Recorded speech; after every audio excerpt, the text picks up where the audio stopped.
Hi, this is Tim of the 1916 Company. Welcome and thanks for logging on. If you love this watch, email me, Team Mosso at the1916company.com for purchase pricing and availability questions concerning this watch.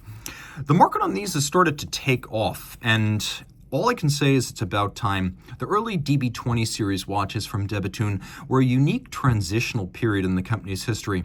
For a rare moment, you had a series of watches that bore no resemblance to what had come previously and no resemblance to what would come after. They are a unique island, almost like the buildings Frank Lloyd Wright designed in Mesoamerican revival style out west during his exile from the East Coast amid scandal. So like those unusual middle Wrights, these middle de Bethunes have their own character to them, and a feature that very few people know and de Bethune never really advertised, which is 200-meter water resistance. These were the first de Bethune sports watches. This is a DB22 Power Reserve model, but although 39 were made with this blue titanium dial and a rose gold case, I have not covered this serial number for a very specific reason. This is the only publicly available prototype. That's right, this is a prototype. So if you are a collector, take everything that's exceptional and unusual about these early DB20s and now add what is effectively piece unique status. We have an interesting proposition. So this DB22 right here looks huge at first glance because its size is listed as a 48, but it's 11.5 millimeters thick, which means it's thinner than a Rolex Daytona. 52.4 lug-to-lug, it's very short across the wrist for a watch with this case diameter. And then there's a 26 millimeter spacing in between the lugs. When thrown on my wrist, which is 16 centimeters in circumference, you can see why I've sort of been toying with the idea of buying one of these. In titanium, which is kind of my style, it would fit and sit just fine. Now, I think this fits on my wrist okay, but you might feel a little bit differently, so I want to give you every potential angle. That is your down the barrel, and then this is over your top. This is over the top. This exaggerates the width of the watch, but you can still see, just taking a look at the sides, the lugs are out to the edge of my wrist, but not projecting beyond. Now, this is where the watch really takes off. Being as thin as it is with a stepped case flank, it will slide underneath the cuff. So a big watch, though, it will slide under a dress shirt sleeve. We have this lovely medium rectangular scale leather strap on the bottom. It's calfskin, and I do believe that this is a vintage strap. So today's de Bethune straps are nothing like this in construction or style, and I believe that this may be the strap originally shipped from the factory when these models launched back in 2007. That's the year this model came out. Again, only 39 made like this with the blue dial and the rose gold case, but this was the first of the line being the prototype.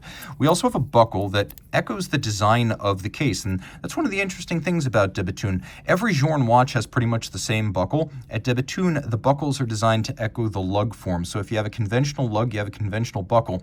If you have this unusual faceted and multi-finished lug, you get an unusual faceted and multi-finished buckle, and it is de Bethune branded on the bottom right there. These lugs, they look nothing like a traditional de Bethune lug. I actually have a traditional de Bethune lug right here. The Ogival bullet tip, this is a DB1. This even features on the latest DB28s. You will still see vestiges of that design. Whereas here, there's really no nod to the past. This was Denis Flageolet looking relentlessly towards the future. And because it's a sports watch, it was also designed to have a harder edged aesthetic. You can see it looks as though it's been built up in layers. And then we have a combination of media blast and polish, and we get to the bezel. And if you note, the outer bezel and the inner bezel have this sort of rounded polygonal form. And then we've got this matte finish all the way across the top with these very matted proprietary screws that are designed to ensure you don't try to do your own watchmaking. Now, moving inboard, you can see we've got a little lip or a polished flange around the sapphire before giving way to a dished dial. And by this point, de Bethune was working on taking production in-house of dials, of cases, and movements. So we have a de Bethune maker's mark here. This is now an integrated manufacturer at this point in its history. The screw-down crown is this unique combination of drillings and knurlings. And this is one of those areas where Denis feels his design language is strong enough that he doesn't need to brand the watch, so there's no logo on the crown. The dial has this outer silvered matte finished track for reading hours and minutes.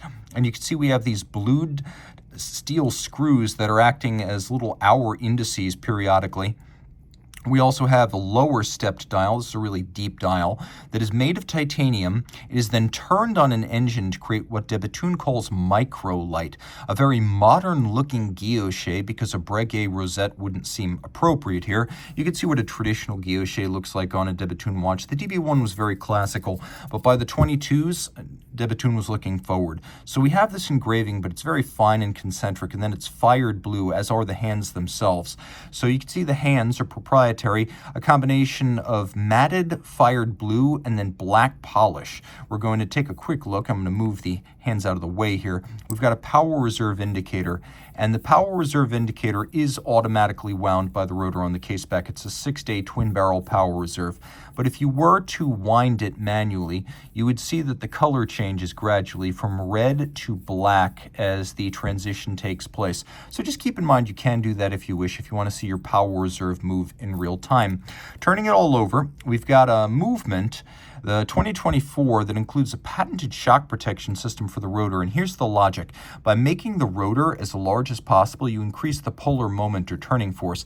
That improves the winding efficiency, but it also creates a tendency for the rotor to want to rock from side to side. You only want it to turn, you don't want it to rock.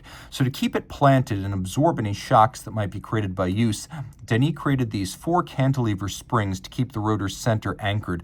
And then he added 3 different low friction jewels so that when the components do come in contact, rotor to spring, there is a minimum of friction. You can see that the finish here is a combination of a sort of snailing and a media blast. But then if we get to the bridge for the triple parachute shock protection system, you'll see mirrored beveling and satination. Now we have this 2006 patented shock protection system, the twin self-adjusting barrels, patented. We have the triple parachute 1, 2, 3 shock protection system, patented. We have the 2007 patent balance, which is not actually a wheel. It's a yoke with platinum masses out at its edge. And the idea here is to reduce the impact of temperature change on timing, aerodynamic drag on timing, and also to maximize the total percentage of mass in the rim. It's a 4 hertz beat rate, and again, a 6-day power reserve. You can see that the hairspring curve is proprietary. It's bent manually from 2 different cut pieces of the hairspring. De Bethune uses its patented hairspring curve, and then it takes the curved part that's shaped by hand and clamps it back onto the original flat spiral. So it's shock resistant and thin like a flat hairspring, but breathes concentrically like an overcoil. And what you're looking at here is a pawl that is part of the winding system. I believe this is a pawl-based winding system. There is a lot to love here, and again, as a prototype, there's only one. You may want to take it off this strap when you get it. We'll throw in another strap, but I think this is the original strap from 2007, and I would want to sort of save this and make this part of the boxed set. So reach out to Team Mosso at the 1916company.com for purchase and pricing details.